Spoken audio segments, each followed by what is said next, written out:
Well, good morning. Welcome to my home and to my channel, my YouTube channel, that is.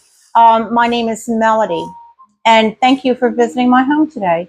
The last few days have been a little bit rocky due to internet interruption, so I have to ask your forgiveness on that. It's something that I'm constantly dealing with until they can figure out why I don't have internet continually, and to avoid massive interruptions every day. So let's get past that. Today, I'm going to attempt, because of these interruptions, making pâté choux. That's a type of a dough that originated in the 15th century by the Italians. The French ended up with it and took it over the top. It's your cream puffs. It's your eclairs. It's cheese puffs. Even though you may think these are difficult items to prepare, they're not. They're just so easy. You do it one time, and it's also with items that you have, or ingredients that you already have in your home. Flour, water, milk, butter, salt. That's pretty much it. Oh, and eggs. That's your dough. Your filling. What we're going to do today is it's like a combination filling that I kind of created on my own that it really lasts a long time. It's a combination of whipped cream and a Jello. This is going to be the cheesecake Jello, that like an instant pudding. You can use either or, instant or the cooked pudding. It really, I've tried both, and all you're doing is flavoring your topping anyway. But it has cornstarch in it, which acts as a stabilizer for your whipped cream, which allows it to last longer than, that day. I've made frostings out of this topping. I've made pies, and it lasts a couple of days, so you're good to go. But cream puffs will not last. Trust me, these cream puffs are delicious. So today what we're going to do is just a regular cream puff with the cheesecake filling. And that's it. I think you're going to find this very easy, a good go-to this summer for your barbecues. And it's just so easy. So please try to give it a try. And if you like my channel or you like this video, please find it in your heart to either subscribe or hit the like button. That goes a long way in helping my channel grow. With that, let's get started on our choux pastry. Okay, so now this filling is easy, and it's got the pudding mix already in it. It's a 3.5 ounce Jello pudding container box. I used half of that, so you can get two sets of cream puffs or eclairs out of this if you want. The 10x sugar is about 1.5 cups, thereabouts, according to your own sweetness, how you like it. I've got a cup of whipping cream, heavy whipping cream, and about a teaspoon of vanilla. And that's it. That's all it takes. So let's go ahead and see if this is going to whip up. I'm using my hand mixer because everybody doesn't have a stand mixer. I generally use my stand mixer just because it's just easier on my arm.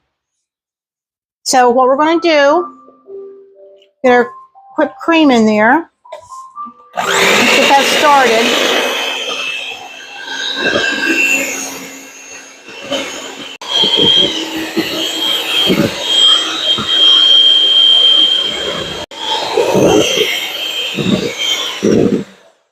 Okay, you want to whip this topping, this whipped cream, until soft peaks form, about like this. See? Like that. And then we're going to slowly add in our cheesecake Jello pudding mix with our 10x sugar. You'll see how quick it comes together.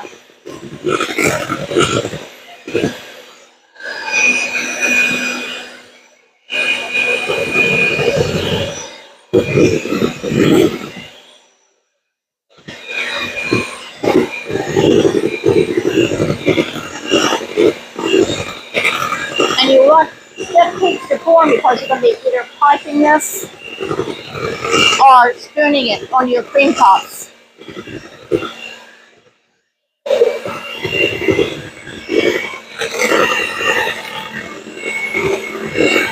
This takes less time than making cookies or a cake, and it's absolutely delicious. And you can color this. You know, you can put food coloring in it.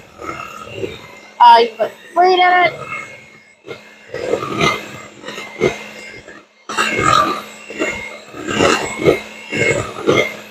Let's see what it looks like.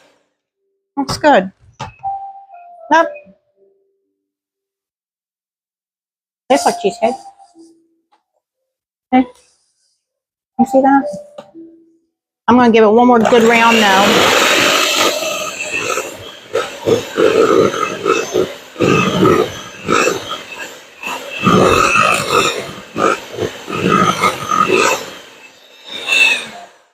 And that's done. Your filling is done. All done. Took what? Minute? Okay, I put the filling in the refrigerator, but I'm just going to give you a rundown real quick of what we're doing now. I've got a stick of butter in a heavy bottom saucepan. I've got a mixture of a half a cup of milk and a half a cup of water.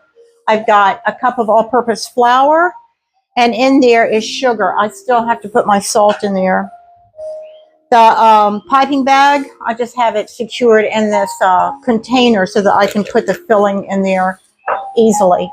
And then I have my baking sheet ready to go. So, that's it. So I'm going to bring you over closer. Let me get my salt. I don't want to forget my salt. Oh my goodness. It won't taste very good without salt.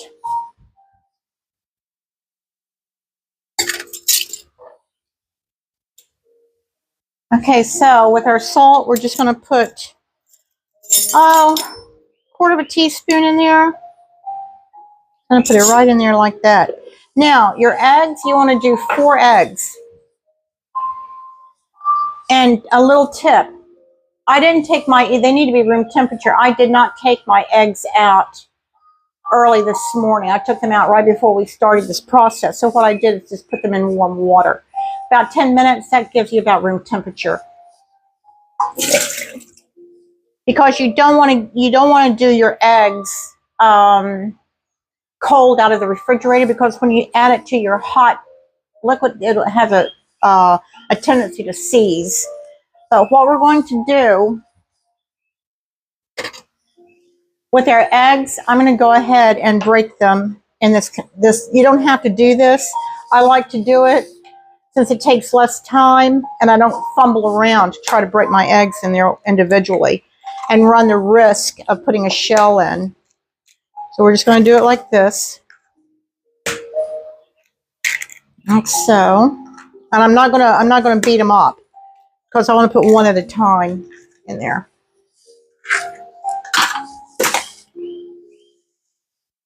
Okay, so I brought out my food processor because I'm going to be mixing the choux pastry with my eggs in the processor. And again, you don't need any utensils. I mean, well, you do need a utensil. You need a good spatula. You can do this by hand. Most chefs, well, all chefs, I believe, do this. But I don't have the strength of my arms to stir this pastry like that. So what we're going to do, we've got a stick of butter. We're going to put, and I also, with my cup of milk, let me turn this on, get this started. You're going to bring this to a simmer, this milk and butter. And I already put, a little bit of extract in there, vanilla extract. So all we're going to do now is bring this to a boil, or a simmer, boil, low simmer. And then we're just going to throw in our flour. Then we're going to mix that up. And then we're going to transfer that to our food processor. And then we're going to add our eggs one at a time. Okay, so we're coming up on a simmer. I want to do a rapid simmer. And then I'm going to put my flour in there. I don't want it, to come to a big boil because then it's going to start foaming and boiling over. The whole idea of doing this and cooking the flour is because you don't want a raw flour taste. Not only does it taste awful, but it's just not good for you. You need to always cook your flour. Okay, so here we've got a constant simmer here going. Let me get a little bit more. There we go. Then we're going to, all at one time, you want to add your flour. Dump it in there. You're going to think, oh, that's not coming together, but it will. So let's get this combined. You want to stir it, stir it, stir it.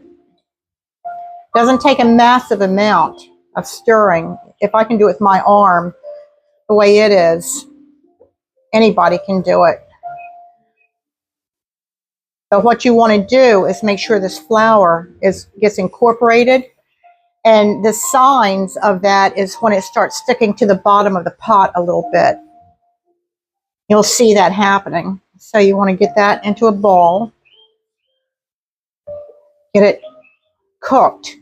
And, you know, it's just like when you make like a gravy or a sauce, how you, you put your fat in and then you put a little bit of your flour in and you stir it. That's the same thing we're doing here. We're just cooking the flour. And you'll see that when it starts sticking to the bottom. It's not there yet. Then we're just going to cool it off just a little bit because before we add the eggs into it, we don't want to cook the eggs. But it doesn't have to be, you know, like room temperature or anything. It just has to be cooled off a little bit more. Now my arm's getting tired. So we'll do it like so. Can you see that okay? And it's just now starting to stick to the bottom. Let's make sure it sticks a little bit more. I can't see. It's steaming up my glasses. Yeah, I can start smelling it now too. Let's get a little bit more. I don't want raw flour.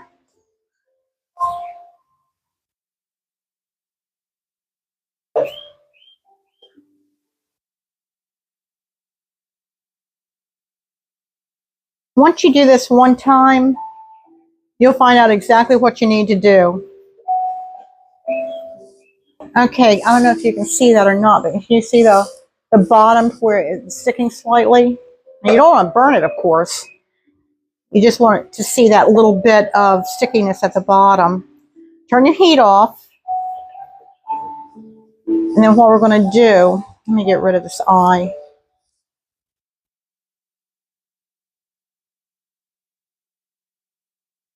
Just so I don't burn myself here. What we're going to do is just cool this off slightly, like so. And we're going to put it in our food processor, like so. You see that okay? You don't need that. You don't need those blades. Okay, get everything incorporated there. And what I'm going to do is put that a little bit at a time in here. I'm going to pulse it just to cool it off a little bit more. Then we'll start adding our eggs one at a time. This isn't difficult. Few steps, not difficult at all. And then I'll put water on this pan right away.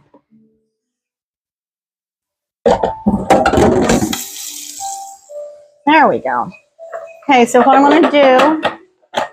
Uh-oh, Andy here, it's a food processor. I know! See, there goes Andy. He said, I hear that food processor, Mommy. Okay, let me turn my water off.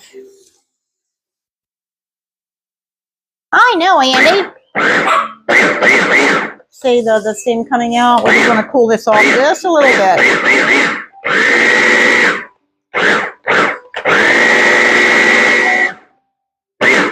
Okay, so let's go ahead and get our one egg in here.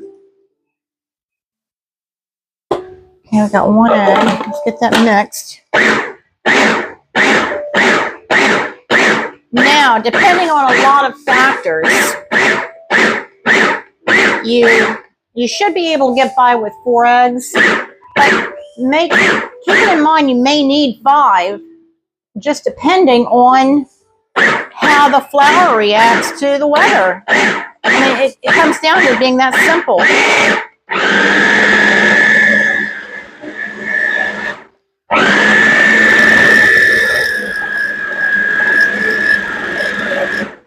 See how incorporated that is. We want it nice and incorporated. You don't want a big blob in there, a big mess. So let's go ahead. You hear that, Andy? Here we go. Boing, boing, boing. Okay, let's add one more egg. Pulse that. And I'll show you how to kind of second guess whether it's done or not. Okay, let's try it one more time. So that's not quite ready. It has to be a little runny.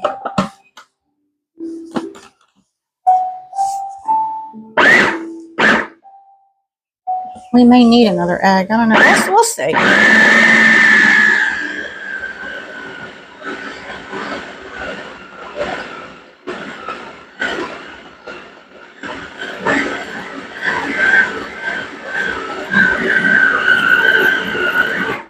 Let's check it out. Whoa, get my blade mixed up in there. Yeah, I'm going to put another egg in here, guys. Not ready yet. Okay, I did add another egg to it. And I wanted to show you. Now, instead of it being real thick, see how it's dropping off the spoon? That's what you want. If it's too dry or too thick, it's going to be a dense puff. So, okay, so I've got everything in my piping bag. A little trick though, since these puffs are going to be light, they may pull away from your parchment paper. So just take a little dollop in each corner. See that? You don't want that to happen. So I'm going to put one on the bottom of this too. Put your parchment paper there, like so. Same thing on this side. Same thing here. Same thing here. Do same thing here. And on this side.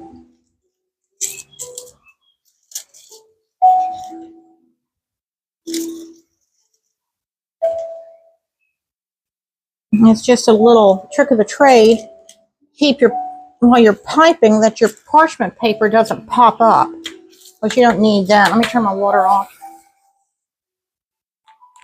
Okay, now you can spoon these out. You don't need the piping bag. However, I can't spoon them out. So, but I'm using a large size tip. See that? You use any size tip you want. But since these are cream puffs, go ahead and get your large puff. Now what you want to do is start down at the bottom and slowly squeeze up like so. You see that?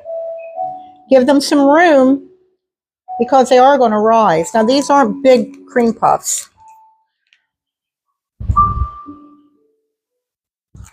Like so. Okay. Alrighty, here's your cream puffs. Now these aren't super large. You're going to be about average. Now you can do little teeny ones, like you can pop in your mouth like popcorn, or you can do larger ones. These are just kind of middle of the road. And what I'm going to do is do an egg wash on top. You don't have to do that. But one thing you don't want are these little pointy things sticking up. So kills two birds with one stone. It flattens these. And plus gives a nice shine to your puff. Now, once these go in the oven, I've got mine set for 400. They recommend 425. My oven runs a little bit on the warm side. After about 15 minutes, you want to take a skewer or a toothpick of some sort and poke them a couple of times to release the steam so that they don't get soggy on the inside. And then you're going to put them back in and you're going to let them bake for another 8-10 minutes until they get nice golden brown. You're going to turn the oven off, and then you're going to open the door and let them cool down for about 10 minutes with the door open. That just ensures that they become nice and crispy, if you don't want a soggy puff. Okay, so I'm gonna put these in the oven now. Okay, here's our cream puffs after 15 minutes. So all I'm gonna do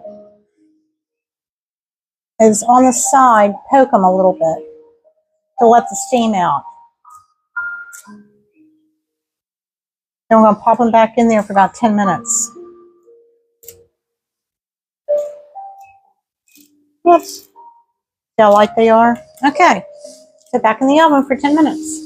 I'm going to show you what they look like right before they're done, but I'm going to leave them in here after I turn the oven off for 10 minutes with the door cracked. They're really pretty. Aren't they beautiful? We're only doing that to prevent them from getting soggy. Okay, so we're ready to go. I've had them in the oven off with the door cracked for 10 minutes. So I took them out and I put them on a wire rack to totally cool to room temperature. I've got my filling already in my pastry bag. Now, as far as pastry bags go, let me show you something. If you don't have a pastry bag, just get yourself a gallon bag like this and just clip off the corner and put your filling in there, and then you can fill it that way. I've done that many a time. These pastry bags are so inexpensive though, and the little tips and stuff, you know, you're talking for a whole set, maybe $10. And if you like doing this, you know, they're great. So I cut this one open. I wanted to show you the little cavity on the inside where all the goodies go. And I'll show you how we're going to fill that. All we're going to do is fill it like so. And there is your first little cream puff. So I'm going to angle you down so you can see what I'm doing. And there's all the little cream puffs. So, very simple. Now, what I'm going to do later this week, there you go. Let me go ahead and do a few so you can see what I'm doing. And you can fill them from the bottom. You don't have to open them up like this, but I prefer that. Later this week for an event, I'm doing little shrimp bites, which is the very same thing, except I'm doing a shrimp filling. And then the other ones, I'm going to do cheese puffs. These are so simple. It makes such a good impression. Okay, so what we're going to do is go ahead and fill this like so. Like so, I can do it one-handed. So simple. Look how pretty that is.